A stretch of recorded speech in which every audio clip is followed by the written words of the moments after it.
नमस्कार दर्शक बंधु आपण समस्त को मो चैनल को पुणी थे स्वागत करुच्ची।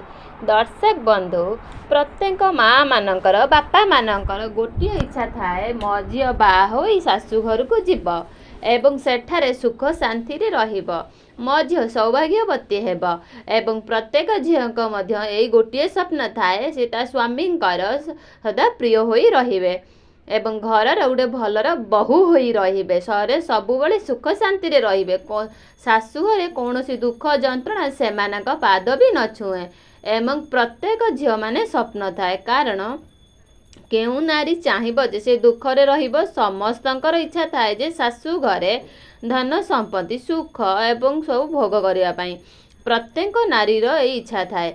दर्शक बंधु बाप माँ जितेबाला झील को कन्यादान करती किंबा झील को जितेबाला शाशु घर को बाप घर को जाई थाए किछि दिन रही किछि दिन रहीकि पुणी बाप घर को फेरी शाशु घर पुणी आसी थाए सही समय रे से एपरी किछि जिनिस तार अजाणतार सी बाप घर नहीं आसे ताहाकू जीवन सारा दुख दरिद्र जीवन भोगिबाकू पड़ी थाए।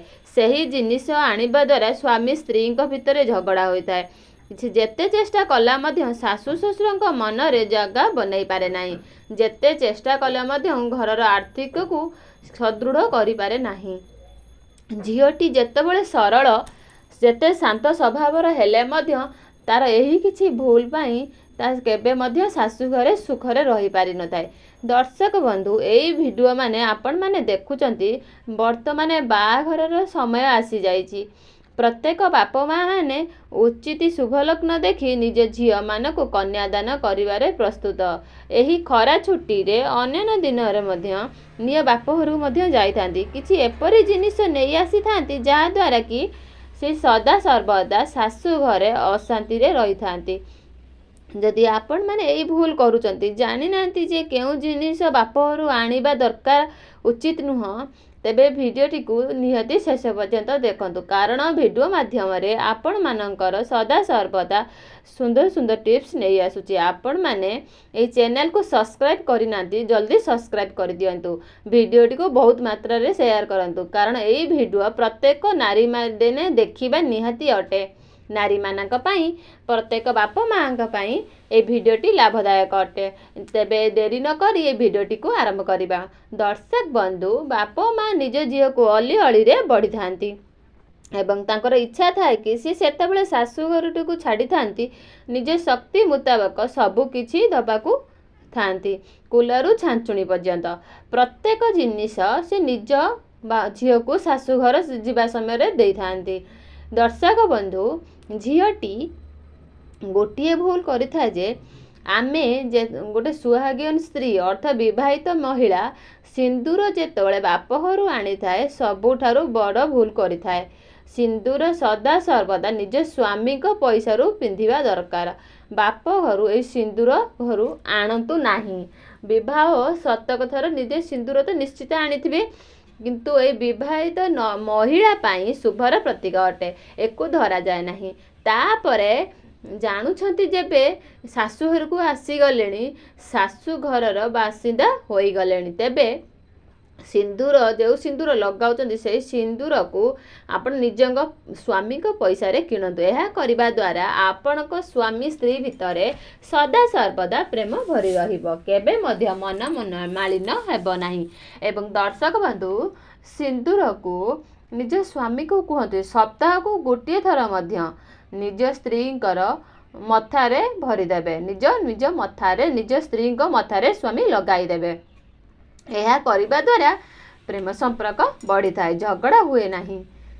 दर्शक बंधु आउ गोटे कथा जदि के आपण को सिंदूर उपहार दउछंती किंबा सिंदूर दउछि आपण बाप घर नहीं आसुचंती एहा को मना करंतु नाही जदि दउचंती नहीं आसंतु कि व्यवहार करंतु नाही एणु कोनोसी पूजा रे व्यवहार करि दियंतु एवं तुलसी पूजा किबा निज घरे माँ लक्ष्मी को पूजा रे सब व्यवहार करि दियंतु किंतु निजर मथा भरंतु नाही कारण सिंदूर होउची एक पवित्र जिनिस जहाँकि आम स्वामी को पाई पिंधि थाउ स्वामी को पैसा किणवा द्वारा अत्यंत शुभ होता है। द्वितीयटी होउची गैस चूल्हा जनातरे हो कि अजाणतरे ସ୍ତ୍ରୀ ମାନେ ନିଜ ବାପ ଘରୁ ଗ୍ୟାସ୍ ଚୁଲା ନେଇ ଆସନ୍ତି। ବିବାହ ପ୍ରଥମ ଥର ନିଜ କନ୍ୟାଦାନ କରିବା ସେହି ସମୟରେ ଗୋଟିଏ ଝିଅ ନିଜ ଘରୁ ଗ୍ୟାସ୍ ଚୁଲା ନେଇ ଆସିଥାଏ କିମ୍ବା ତା ଶାଶୁ ଘରକୁ ବାଲିବାକୁ ଯାଇଥାଏ। ସେହି ସମୟରେ ମଧ୍ୟ ସେ ଯଦି ସୁନ୍ଦରଟି ଭଲ ଲାଗିଲା ସେ ତା ସେଠୁ ନେଇ ପଳେଇ ଆସେ, ତାହା ପୁଣି ବାପାଙ୍କ ପଇସାରେ, ଭାଇ ଭାଉଜଙ୍କ ପଇସାରେ। ଦର୍ଶକ ବନ୍ଧୁ, ଗ୍ୟାସ୍ ଚୁଲା ହେଉଛି ଅଗ୍ନିତତ୍ତ୍ୱ। ଯେଉଁ ଅଗ୍ନିତତ୍ତ୍ୱ ପାଇଁ ରୋଷେଇ ଘର ଚୁଲା ଜଳୁଛି ତାହାକୁ ଅଗ୍ନି ହେଉଛି ଏପରି ଏକ ତତ୍ତ୍ୱ ଯେ ରୋଷେଇ ପାଇଁ ପ୍ରସ୍ତୁତ କରାଯାଏ। ହୋମ, ଯଜ୍ଞ ଏବଂ କେବେ ଦୀପ ଜଳାଯାଏ। ଏହା ପବିତ୍ର ଅଟେ, କିନ୍ତୁ ଗୋଟେ ବିବାହିତ ମହିଳା ପାଇଁ ବାପ ଘରୁ ଆଣିବା ଅନୁଚିତ ମନା କରାଯାଏ। ଦର୍ଶକ ବନ୍ଧୁ, ଏହି କାର୍ଯ୍ୟଟି ଯଦି ଆପଣ କରିବେ ଆପଣଙ୍କର ମଙ୍ଗଳ ହେବ। ପ୍ରତ୍ୟେକ ବାପ ମା' ମାନେ ନିଜ ଝିଅକୁ ଗ୍ୟାସ୍ ଚୁଲା ଦେବା ପାଇଁ ଭାବୁଛନ୍ତି, ତେବେ ତାକୁ ଟଙ୍କା ଦେଇ ଦିଅନ୍ତୁ, ସେଇ ଟଙ୍କାରେ ସେ ଗ୍ୟାସ୍ ଚୁଲା କିଣିପାରିବ। ଗ୍ୟାସ୍ ଚୁଲା କେବେ ଉପହାର ଦିଅନ୍ତୁ ନାହିଁ, ଏହା କଲେ ଆପଣଙ୍କ ଝିଅ ହିଁ ମଙ୍ଗଳ ହେବ। ତୃତୀୟଟି ଏହା ଅଟେ ଯେ ବାପ ଘରୁ ପନିକି, ଚାଖୁ, କୌଣସି ଲୁହା ଜିନିଷ, ଡିଆଁଶୁଲି ଏସବୁ ଜିନିଷ ଆଣନ୍ତୁ ନାହିଁ। ଏହା ହେଉଛି ମଙ୍ଗଳକାରକ ଜିନିଷ, ଅର୍ଥାତ୍ ମଙ୍ଗଳ ଗ୍ରହରେ ପ୍ରଭାବିତ ହୋଇଥାନ୍ତି। ଏହା ଆପଣ ତ ଜାଣିଥିବେ।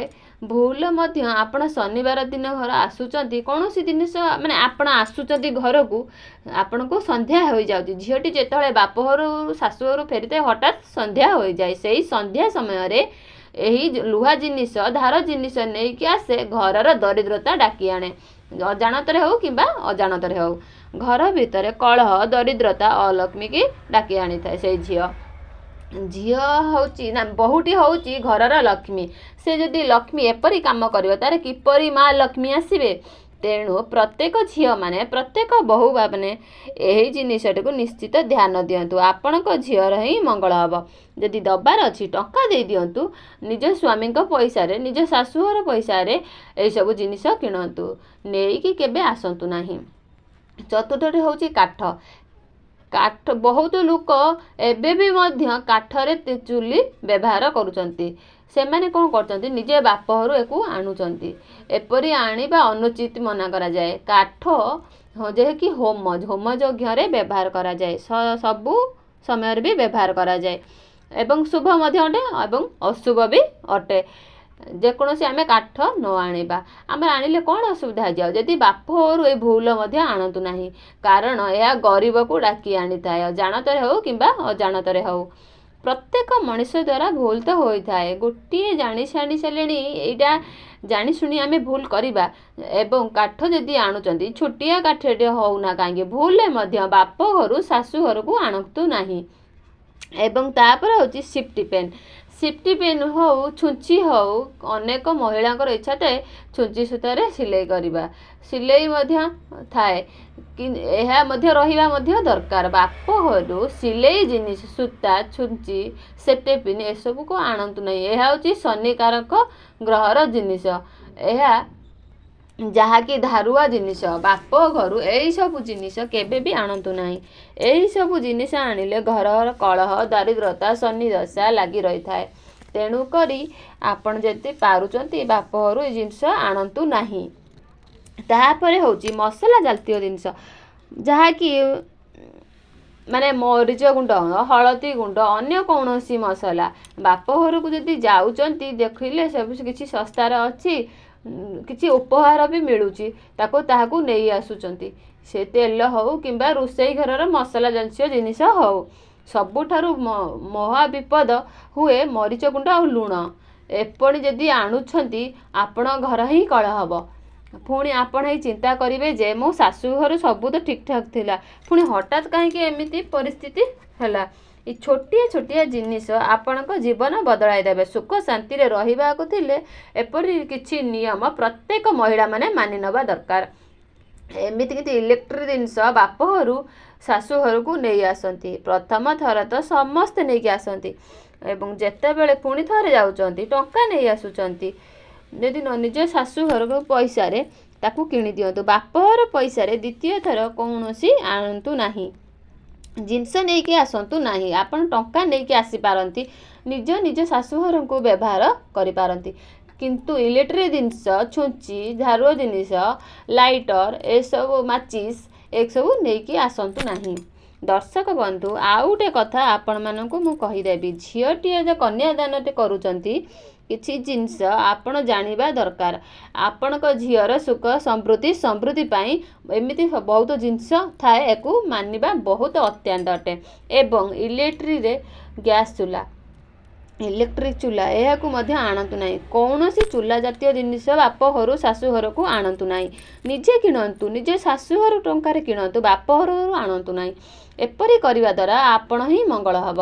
दर्शक बंधु प्रत्येक मनीषर इच्छा थाए शाशु घर मो झी भलरे रहू एसबू जदि मानिबे तेबे झीटी सीना भल रहिबो बाकी भाग्यर कथा भगवान का हाथ कथा सब ठीक ही हम। दुख पर सुख सुख पर दुख गोटे मात्र पार्श्वपरी हेले दर्शक बंधु आज भिडियोटी आपण मानकु किपरि लगे निश्चित कमेंट सेक्शन में लिखंतु। जदि आउ किछि जानिबार इच्छा थाए आपण कमेंट सेक्शन में निश्चित पचारि पारंती। एई भिडियोटी बहुत मात्रा रे शेयर करंतु बहुत विषय आज पर्यंत लोक जानि नथिबे तेबे फ्रेंड आपण जेते पारिबे आपण बंधु मानक पाखकु शेयर करि दियंतु। कमेंट बॉक्स रे जय माँ लक्ष्मी लिखिया जमार भी भूलिबेनी। दर्शक बंधु मोर भिडियोटी को एइठी समाप्त करछि पुणी देखा जिवो आउ गोटे भिडियो रे रहिली। दर्शक बंधु जय जगन्नाथ।